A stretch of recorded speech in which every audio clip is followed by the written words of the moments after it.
Hello guys, in this video I'm going to show you how you can set your home address in Citymapper. But first I wanted to tell you that don't forget to subscribe, because at 10,000 subscribers I'm going to show you my YouTube revenue statistics and my growth strategy, how you can make money online.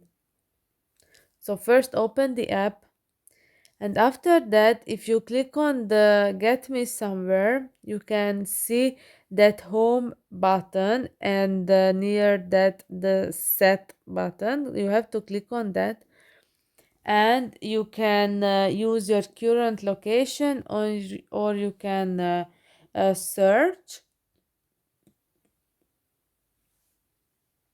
Let's say that my current location. All right, so right now I've added my home location. So I hope this video was helpful for you. If it was, please consider subscribing, and see you in the next one. Bye bye.